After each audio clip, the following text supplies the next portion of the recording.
Hello everybody and welcome to a special report edition of the Sam's Report. I know you're probably wondering why am I getting a new podcast on Monday, but late last night Microsoft clearly announced the Xbox One S, or was also known as the Xbox Scorpio, and I've been looking forward to this for quite some time, and having literally slept on this for a little bit, I wanted to kind of get some things out there about thinking about if you're going to pre-order this, what are you going to do? For those not familiar and catching up early on Monday, it is coming November 7th.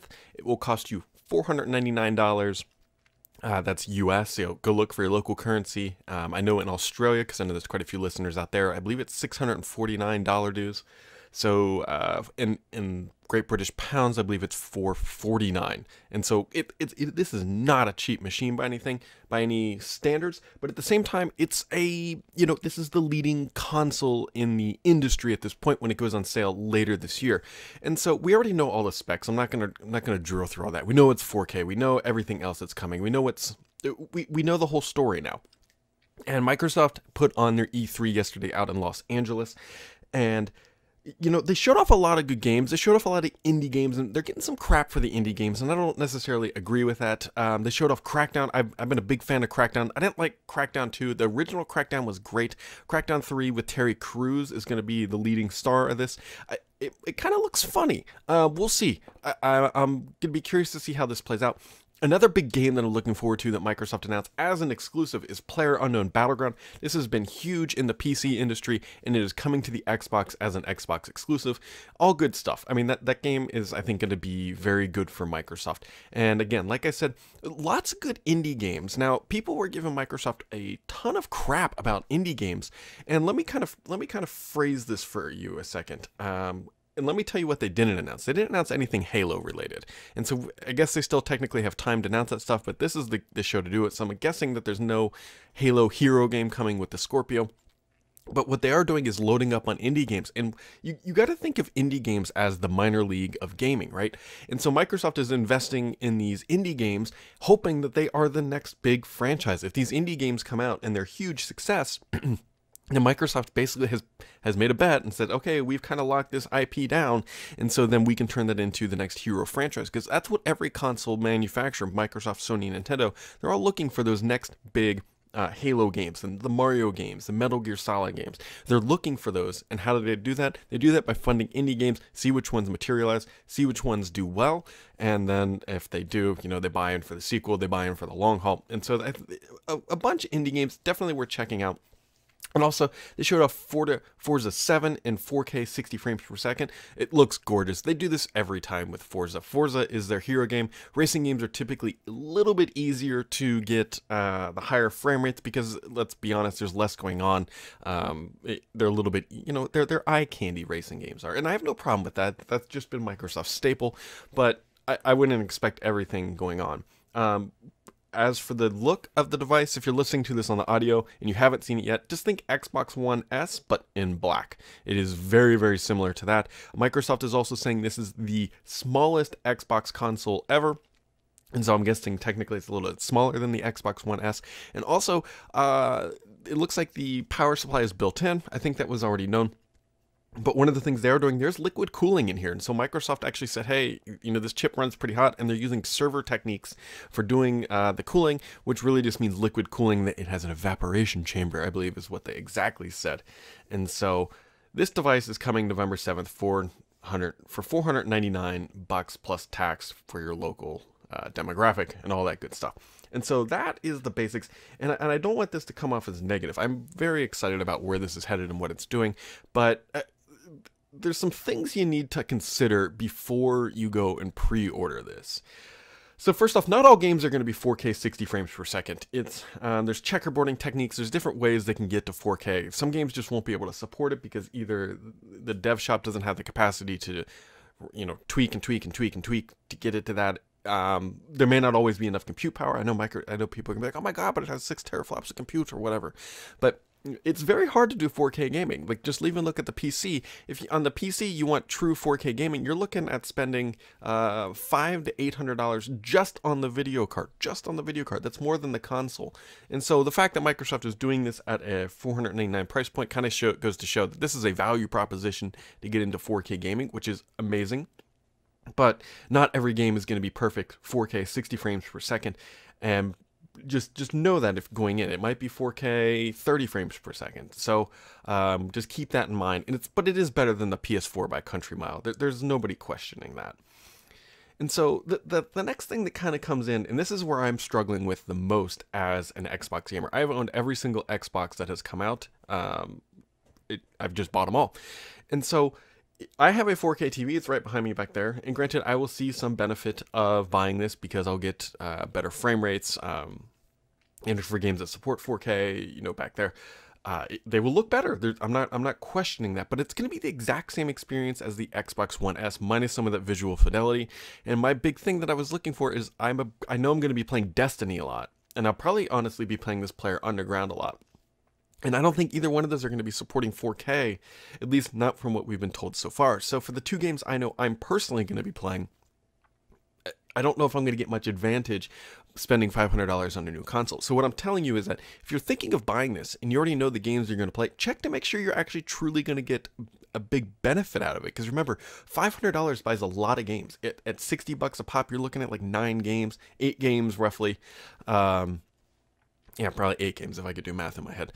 But that's 8 games you could buy, or you could buy a console. That, you really got to look at the trade-off of, are you going to get true benefit today on the console? I'm not saying don't ever buy this thing. We'll get there in a second.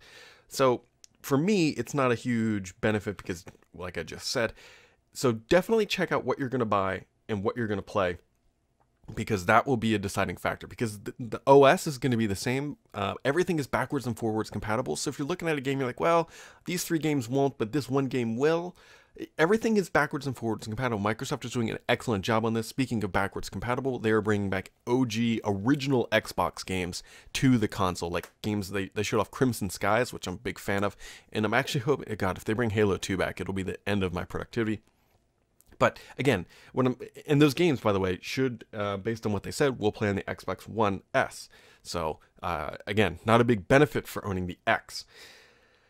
So it kind of goes back to, what are you getting if you buy the X? Microsoft didn't show off anything in the VR space, and I honestly think that this is a mistake. There's rumors flying around that they are working on a wireless headset for the Xbox One X for VR, which, don't get me wrong, will be great, but the fact that they didn't show off any VR, I think was a huge oversight. I really think this, mostly because the PS4 Pro does show off VR, and so if it's like, okay, I'm going to buy a next-gen console and I want to get a VR, well, Microsoft hasn't said anything. And granted, it was a little odd because if you look at the Best Buy website, they actually pitch it as a high-fidelity VR machine. But Microsoft, again, didn't show anything off on stage, which kind of leaves this nagging gap. It's like, okay, we know, like insiders and people who are dedicated know that things are coming, but Microsoft should have said something. They should have said, hey, we're going to have great VR experiences coming in 2018, or even teased or whatever. But again, we're kind of here. And no Halo. The whole Halo community has to been looking at this going like, guys, what is going on? This is a hero console for Microsoft. And they're not, I love Halo. Don't get me wrong. If there was Halo in 4K, and I'm not a big fan of Halo 5, so I guess I would be looking for, or whatever the last Halo was. Although I did play a lot of Halo Wars. So I don't know. I was kind of hoping that we were going to see a next-gen Halo coming out, showcasing this stuff, but it appears that they've gone with Forza. So no Halo and no VR. Make for one sad Brad, and it's a tough sell, I think, at this point. And so what I am personally going to do is I think I'm going to just sit on this and wait until next year, because I really want to see the VR experiences come to light. I don't think there's going to be, I mean, don't get me wrong, you're going to have some great gaming experiences at launch in 4K on the Scorpio. I like the Scorpio name still, so still running with that. But $499 is a tough pill to swallow. That's a lot of gaming money you're throwing into there. And I just kind of want to throw this out there because I think there's some ill-slanted hate towards this console. It's a good device. It's a hero device. I think it's the right machine. I actually honestly like the branding a little bit too. It might be a little confusing to parents, but I personally kind of like the Xbox One X name. It's not too crazy. They didn't go like way out of left field and call it something dumb. And it just kind of fits into the model too of the mentality that, hey, Xbox One is their platform and you can get super premium 4K or you can get value Xbox One S. And honestly, I think the pricing strategy across the board makes sense. If you're looking to get into gaming on the Xbox World. Xbox One S is starting at $250 now. That is a great price, and the Xbox One S is awesome. It does 4K streaming. It does HDR. You can get it with a 2 terabyte drive. There's nothing wrong with the Xbox One S for, I would honestly pitch like 90% of gamers today, not long term, but today, 90% of the gamers I think would be perfectly happy with the Xbox One S. Especially if you don't have a 4K TV, the Xbox One S, there's no reason to buy it. Well, I shouldn't say there's no reason to buy it. You'll potentially get better frame rates and slightly better gaming experiences, but not, I don't know, about $250 worth. And so, to pitch it in PC terms, I think of the Xbox One S as an NVIDIA 1060, and I think of the Xbox One X as a 1080 Ti, right? And that's the way I kind of break these two down in my head mentally. And so I think Microsoft has a good pricing strategy. I wish that we would have seen a little bit more about why you should spend an extra $250 on the Xbox One X. But if you wait a little bit of time, we all know price will drop. And I'm hoping that next year we will see an Xbox One X VR bundle for about $500. Knock $100 off that. Maybe it's $550. But I think that would make it for a killer machine. So that's about it, guys. Definitely go check out, go find your favorite site. Paul and I both wrote some good stuff up on Thurrott about our experiences with it. And again, I'm happy with the console. I just kind of wish that they would have shown off a little bit more about why you should have bought $250 other than just screaming 4K, 4K, 4K. Because we all know that graphics aren't everything. Look at Nintendo with their latest Breath of the Wild games, Zelda. Yeah, like the graphics on there are, in comparison, crap, but that is selling like crazy. And so yeah, we'll see, guys. We'll see. Thanks for tuning in on this special report. I know this is a little bite-sized chunk, but you know, this is kind of reactionary day after type thing. And we'll be back. I'll be back on Friday doing the whole kit and caboodle. But as for now, this has been an Xbox One X special. Thanks for tuning in. Catch you next time.